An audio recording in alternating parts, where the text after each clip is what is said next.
Did you know the average age of first exposure to porn is around 11 to 14 years old around the globe? That means a lot of kids are seeing explicit content before they even finish middle school. But what does that do to the brain, to sexual development, and to later sexual function? Let's talk about what science actually says. I'm Dr. Fenwa Milhouse, board-certified urologist, your favorite urologist, co-founder and co-CEO of Down There Urology in Chicago. And today we're diving into the research on adolescent porn exposure. Spoiler alert, the science is nuance. And it's not all doom and gloom, but it's not harmless either. So during adolescence, the brain is in neurodevelopment overdrive. The reward system, especially dopamine circuits, is hyperactive while the prefrontal cortex, which controls judgment and self-regulation,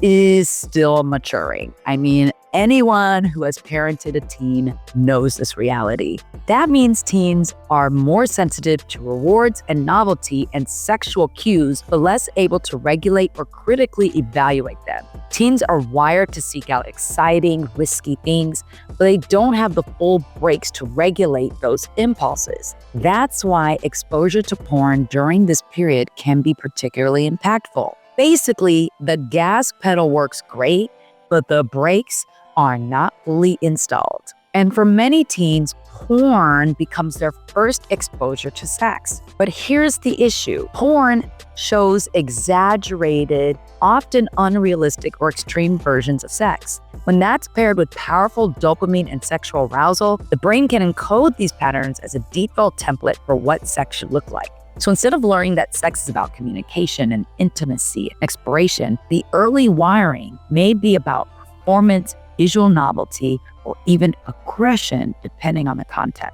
Some studies show that teens who use porn frequently are more likely to start sexual activity earlier, to develop more permissive sexual attitudes, things like casual sex or multiple partners feel more acceptable, and engage in riskier sexual behaviors like unprotected sex or mixing substances with sex. And these effects show up in both boys and girls, though they tend to be more pronounced in boys. Think of it like this. Adolescence is when your brain is writing the code for what excites you sexually. If porn is a big part of that input, it can condition arousal patterns that stick into adulthood. Some people report needing constant novelty to stay aroused. Others develop preferences that don't match what they want in real relationships. And for some, this mismatch can cause erectile issues, delayed orgasm, and dissatisfaction later in life. Indeed, I see this in my own practice.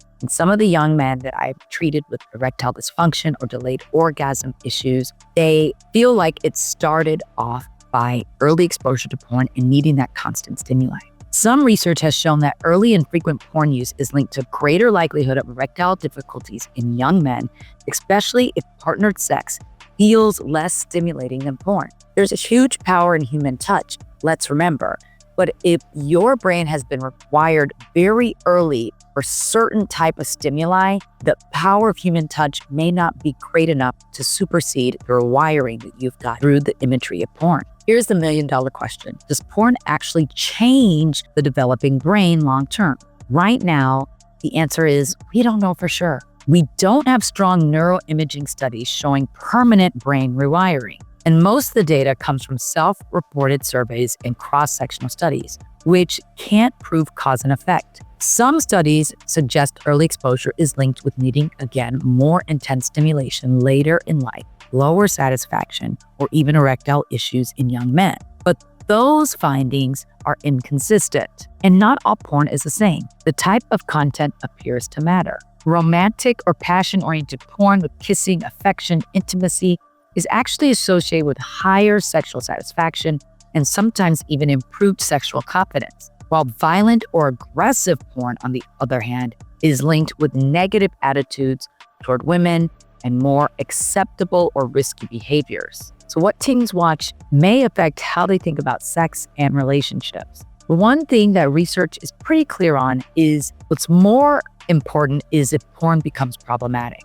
Problematic porn use is more strongly linked to dysfunction, distress, or trouble in relationships. So certainly not every adolescent who watches porn is doomed to have sexual problems, but the risk is higher when porn is the primary or exclusive form of sexual learning. Supportive conversations, real-life education, and healthy relationships can buffer against the negative effects. That's why experts recommend media literacy and comprehensive sex education. If kids only learn about sex from porn, they're getting a distorted picture. But when teens have accurate education and healthy conversations about sex, that includes in the home with their parents, the risks of porn exposure are much lower. That's why talking openly about sex and intimacy and realistic expectations is so important, especially for young people growing up in a world where porn is only a click away. If you found this video helpful, hit that like button, subscribe, and make sure you share it with a friend to share it with a friend who could benefit from understanding the science behind porn and the adolescent brain. Let me know in the comments, what do you think schools and parents should be doing to help teens navigate this new world of porn? And as always, join me every week for all things down there, right here.